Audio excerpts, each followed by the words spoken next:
প্রথম ক্যাপ্টেন হিসেবে শ্রীলঙ্কার বিপক্ষে সিরিজ জয়, এটা আসলে কত বড় আপনার জন্য? আর সাথে মিরাজকে মানে এক্সচেঞ্জ করে মেহেদীকে খেলানোর এই যে সিদ্ধান্তটা, এটা আসলে কোথা থেকে বা কী চিন্তা থেকে? ফার্স্ট অফ অল, যে কোনো সিরিজ জয় এটা একটা ভালো ফিলিংস অ্যাজ এ ক্যাপ্টেনের জন্য, এবং আমার মনে হয় আপনারা অনেক খুশি অ্যাজ এ বাংলাদেশি ফ্যানরা যারা ক্রিকেট লাভার তারা অনেক খুশি যে আমরা শ্রীলঙ্কার মাঠে এসে ম্যাচ জিততে পারছি। I am very happy at the moment. আর শাক মেহেদীকে খেলানোর পিছনে একটা যেটা রিজন ছিল সেটা হচ্ছে যে আমি জানি বা আমরা বিলিভ করি শাক মেহেদীর যে স্কিল আছে, কলম্বোর যে উইকেট এটা তার জন্য সুইটেবল। অ্যান্ড তার মানে এটা না যে শাক মেহেদী ভালো উইকেটে বা অন্য কোনো উইকেটে ভালো বল করবে না। যখনই আমি জানি যে আমার এখানে টি-20 একটা ম্যাচ আছে লাস্ট গেম, আমার তখন থেকে আগে থেকে প্ল্যান ছিল যে এই মাঠে কেউ খেলুক আর না খেলুক শাক মেহেদী খেলবে। আর এটার মানে এটাও না যে মিরাজ খুব একটা ভালো বোলার না বা ভালো ব্যাটসম্যান না। কন্ডিশন যতই ভালো হোক, শাক মেহেদী যতই ভালো পারফরমেন্স করুক, অ্যাজ এ টিম যখন আমি লিডার টিম বানাবো আমি চেষ্টা করব সারফেসটার উপর চিন্তাভাবনা করে। যদি আমি মনে করি সারফেস বোলিং ফ্রেন্ডলি হবে, আমি ডেফিনেটলি সব ম্যাচ শাক মেহেদীকে খেলাবো। যেদিন বুঝবো যে না সারফেস একটু ব্যাটিং ফ্রেন্ডলি, মেহেদী মিরাজ কামব্যাক করবে। কংগ্রাচুলেশনস, প্রথম ম্যাচটা ভালো যায়নি, আপনার নিজেরও ভালো যায়নি, দলেরও ভালো যায়নি। এরপর কি চেঞ্জটা আসলো আপনার ক্ষেত্রেও এবং বাংলাদেশ দলের ক্ষেত্রেও, যে দারুণভাবে বাউন্স ব্যাক এবং দাপটে 2 জয়? না, সবসময় তো আমাদের চেষ্টা 100% দেওয়ার চেষ্টাই করি, প্র্যাকটিসও করি যেন 100% দিতে পারি। বিলিভ তো সবসময় আছে, লাস্ট 10 বছর ধরে ক্রিকেট খেলতেছি, বিলিভের কখনই কম ছিল না। সো আমার মনে হয় এক তো হচ্ছে হাঙ্গারনেস, যেহেতু অনেকদিন ধরে রান করতেছিলাম না, চেষ্টা করতেছিলাম যে অপরচুনিটি কখন আসবে, ওই অপরচুনিটিটা কীভাবে গ্র্যাব করতে পারি। আমার মনে হয় ওইটা একটা প্লাস পয়েন্ট ছিল আমার সেকেন্ড টি-20টা। আর অ্যাজ এ টিম যখন আপনি ম্যাচ জিতবেন, আমার মনে হয় এমনি একটা আলাদা চেহারা চেঞ্জ হয়ে যায়, বুস্ট আপ হয় সবাই। আর সেকেন্ড টি-20টা দেখেন একটা বিগ মার্জিনে জিতা, এনি ডেতে আপনি টি-20 ফরম্যাটে 83 রানে জিতবেন মানে একটা হিউজ অ্যাচিভমেন্ট। আমার মনে হয় কনফিডেন্সটা সবার ভিতরে ছিল অ্যাজ এ হোল টিম। আমরা বিলিভ করি যে আমরা ভালো ক্রিকেট খেললে আমরা জিততে পারবো। সো আমার মনে হয় ওখান থেকে এই জিনিসটা।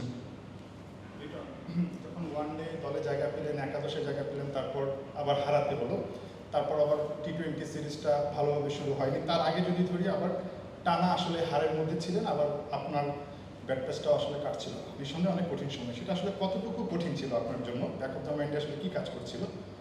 আর নাম্বার 2 হচ্ছে, এর আগে আপনি ওয়েস্ট ইন্ডিজের মাটিতে ওয়েস্ট ইন্ডিজ মানে বাংলাদেশকে জিতিয়েছিলেন, এবারও বিদেশের মাটিতে। এটা আপনার একটা টার্গেট, আপনি বলেছিলেন যে আসলে বিদেশের মাটিতে অভ্যাস গড়ে তোলা, সিরিজ জয়। কোনটা স্পেশাল আপনার কাছে? দুইটা কোশ্চেনই ভুলে গেছি। আচ্ছা, সেটা হচ্ছে যে আমি আগে বলেছি যে আমার হাতে চেষ্টাই আছে। আমি এমন না যে আমি হোটেল রুমে বসে থাকি সবসময়, প্র্যাকটিস ডেতে প্র্যাকটিসে আসি, চেষ্টা করতেছি। অ্যাজ এ প্লেয়ার আপনি চেষ্টাই করতে পারবেন, হার্ডওয়ার্ক করতে পারবেন। কিছু কিছু সময় আপনার উপরে যে গড আছে তার একটা লাক ফেভারও দরকার পড়ে। তো আমার কাছে মনে হয় আমার সেকেন্ড দিনটা আমার একটু লাক ফেভার ছিল।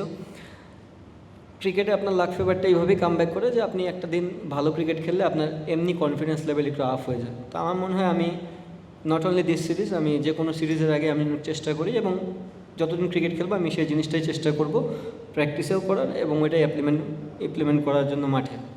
আরেকটা জিনিস কী বললেন? দেখেন, দুইটা সিরিজই আমার কাছে অনেক বড়। ওয়েস্ট ইন্ডিজে যায়, ওয়েস্ট ইন্ডিজকে হারানো এটাও একটা যেমন চ্যালেঞ্জ ছিল, বিকজ আমরা সবাই জানি ওয়েস্ট ইন্ডিজ কেমন দল। টি-20 তাদের সাথে একটা ট্যাগ যায়, এবং শ্রীলঙ্কার মাঠে শ্রীলঙ্কাও কিন্তু ওই ট্যাগটা নিয়েই থাকে, কারণ তাদের কাছে দেখবেন, যদি আমি ওভারঅল চিন্তা করি, তাদের ব্যালেন্স টিম, বলিং ব্যাটিং সব দিক দিয়ে। আমার মনে হয় দুইটা সিরিজই ওভারঅল একই রকম। আপনার সামনে মানে পাকিস্তান সিরিজটা, এরপরে হচ্ছে আমাদের আসলে এশিয়া কাপটা। এর আগে কোনো সিরিজ আমাদের এখন আপাতত অ্যাক্টিভিতে নেই। তো আপনি যখন শ্রীলঙ্কার মাটিতে এরকম একটা সিরিজ জিতেন, এরপর এশিয়া কাপ বা পাকিস্তান সিরিজের পর এশিয়া কাপ, মানে আপনি বাইরে খেলতে হবে, সেটা দেশের বাইরে। তো এটা কতটা আপনার জন্য, মানে একজন অধিনায়ক হিসেবে বা দল গুছিয়ে নেওয়ার জন্য কতটা ইম্পর্টেন্ট হয়েছে এই সিরিজটা জয়?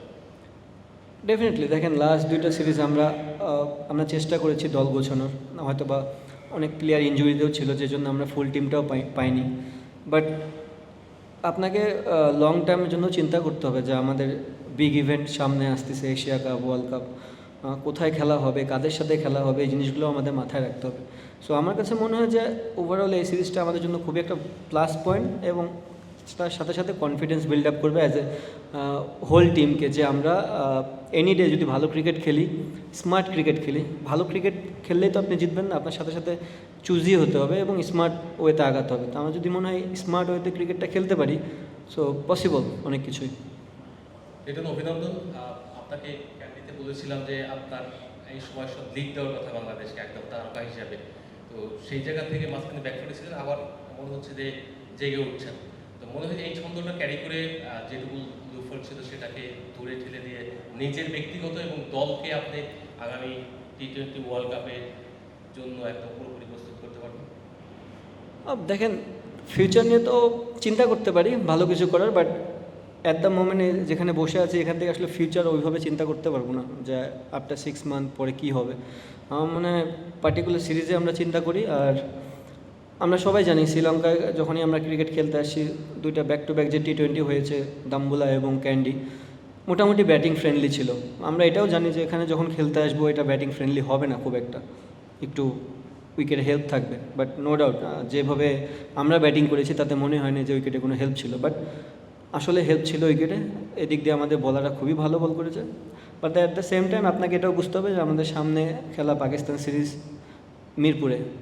আমি জানি না মিরপুর কেমন হবে এই মুহূর্তে, বিকজ যতক্ষণই আমি জানি ঢাকা সম্বন্ধে প্রতিদিন বৃষ্টি হচ্ছে। সো বৃষ্টি হলে একটা উইকেট কতটা ডিফিকাল্ট হতে পারে অ্যাজ এ ব্যাটিংয়ের জন্য। সো চেষ্টা করবো আমরা ওখানে ভালো ক্রিকেট খেলার, এবং যদি ব্যাটসম্যানরা কখনো ফেল হয় ওখানে, হতেই পারে, হওয়াটাই স্বাভাবিক। আমরা যেহেতু যেহেতু মিরপুরকে চিনি, সেখানে ব্যাটসম্যান ফ্রেন্ডলি হয় না। যদি এরকম হয় এটা হতাশ হওয়ার কিছু হবে না, বাট যে যে জায়গা থেকে চেষ্টা করবে 100% দেওয়ার। লিটন ভাই, আমাদের বড় সমস্যাটার একটা হচ্ছে ব্যাটিংয়ের ধারাবাহিকতা আমরা ধরে রাখতে পারি না। একটা ভালো করলে আবার একটা খারাপ হয়, জয়ের ক্ষেত্রেও সেরকমই। তো সামনে পাকিস্তান আছে, দেশের মাটিতেই আপনি কতটা কনফিডেন্ট সেই সিরিজটা নিয়ে, এবং এই জয়গুলোকে আসলে মানে এই ধারাবাহিক করার যে চ্যালেঞ্জটা, সেটা আসলে আপনি প্ল্যান করেছেন আপনার মাথায়, কারণ এখানে আপনাকে টি-20 বিশ্বকাপের নেতৃত্ব দিতে হবে, ওই জিনিসটা মাথায় রেখে। ডেফিনেটলি পাকিস্তান সিরিজ মিরপুরে খুব একটা ইজি হবে না, কারণ পাকিস্তান দলও অনেক ভালো, তাদের ভ্যারাইটিস আছে। এবং সবচেয়ে বড় প্লাস পয়েন্ট হচ্ছে পাকিস্তান টিমের ম্যাক্সিমাম প্লেয়ারই আমাদের বিপিএল খেলে। সো তারা সেই কন্ডিশন সম্বন্ধে জানে। চ্যালেঞ্জ হবে, বোথ সাইডই চ্যালেঞ্জ হবে, এবং এটা নিয়েও আমি আশাবাদী যে আমার টিম ভালো ক্রিকেট খেললে আমরা ম্যাচ জিততে, স্মার্ট ক্রিকেট খেললে আমরা ম্যাচ জিততে পারবো। ক্যাপ্টেন, অভিনন্দন আপনাকে।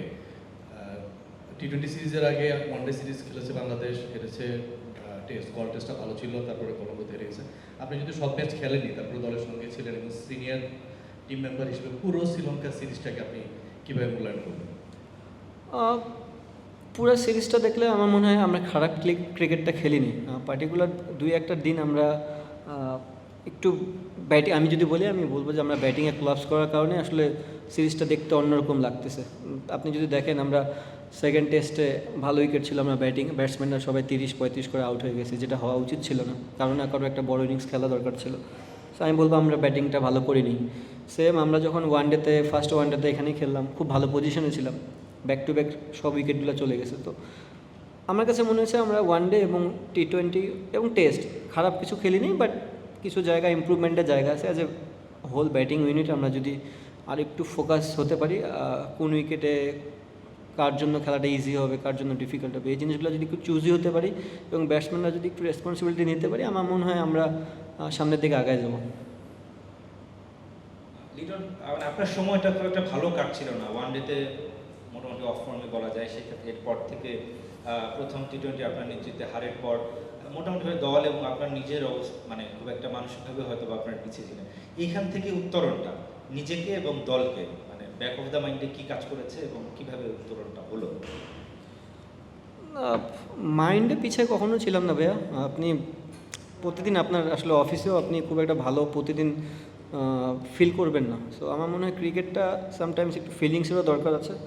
আমার মনে হয় যেহেতু রান পাচ্ছিলাম না অনেক দিন ধরেই, বড় ইনিংস বিশেষ করে টেস্টে তো আমি রেগুলারই ক্রিকেট খেলতেছি এবং টুকটাক হচ্ছিল, বাট ওয়ান ডেটাতে অনেক দিন ধরে হচ্ছিল না। সো চেষ্টা করেছি আমার 100% দেওয়ার। আর যেহেতু ফর্ম্যাট ডিফারেন্ট, আমি আগেও বলেছি টেস্ট, ওয়ান ডে এবং T20 মাইন্ড সেটআপই টোটালি ডিফারেন্ট থাকে। সো আমি জানি যে এই ফর্ম্যাটটা অনেক দিন ধরেই খেলতেছি, কীভাবে খেলতে হয়, টিম কীভাবে আগায় নিয়ে যেতে হয়। তো আমার কাছে মনে হয় এই ফর্ম্যাটটাতে কখনোই আমার ওই প্রেশারটা ছিল না যে আমি কিছু করে আসিনি আগে। আমার অলওয়েজ মনে হয়েছে যে আমরা তো পাকিস্তান সিরিজ খেলেছি, হয়তো আমরা সিরিজ জিততে পারিনি, বাট এখন আমরা সবাই মোটামুটি ভালো ক্রিকেট খেলেছি। প্রায় একই ধরনের কোশ্চেন, এই সিরিজ শুরুর আগে কিংবা প্রথম ওয়ানডে যখন বাদ পড়লেন তারপরে অনেক বেশি সমালোচনা ছিল। একই অ্যান্সার। হ্যাঁ, আপনাকে আসলে সবাই এরকম হাসতেও দেখে না, অনেকদিন পরই মনে হাসতেন। প্রথম দ্বিতীয় T20-র পরও আসলে আপনি খুব একটা হাসেননি। গতকাল আমরা দেখতে পাচ্ছিলাম যে সালাউদ্দিন স্যারের সাথে লম্বা সময় আপনি কথা বলছিলেন। এই যে কামব্যাকটা, সমালোচনা কি এখন মানে সহ্য করা শিখে গেছেন, কিংবা কার সাথে খুব বেশি কাজ করছিলেন যে কামব্যাকের জন্য, আর এই জয়টা আসলে কাকে ডেডিকেট করবেন? কামব্যাকের জন্য আসলে কারোর সাথে না, ক্রিকেটটা তো ইন্ডিভিজুয়াল। আপনি নিজে নিজে যতটা চেষ্টা করতে পারবেন সেটাতে কাজ হবে বেশি। কিছু কিছু মানুষ তো আপনার পাশে থাকবে হেল্প করার জন্য, সেই হেল্পটা যদি মোটিভেশন হয় তো সেটা আরও ভালো। বাট নিজের পরিশ্রম নিজেই করে যাওয়া। আর আরেকটা কি জানি বললেন? আচ্ছা, জয়টা যেহেতু আমরা এটা জুলাই মাস, আপনারা জানেন শহীদদের উদ্দেশ্যে আমরা যেহেতু 16 জুলাই শহীদদের উদ্দেশ্যে এই সিরিজটা আমরা ডেডিকেট করতে চাই। That's it? No English?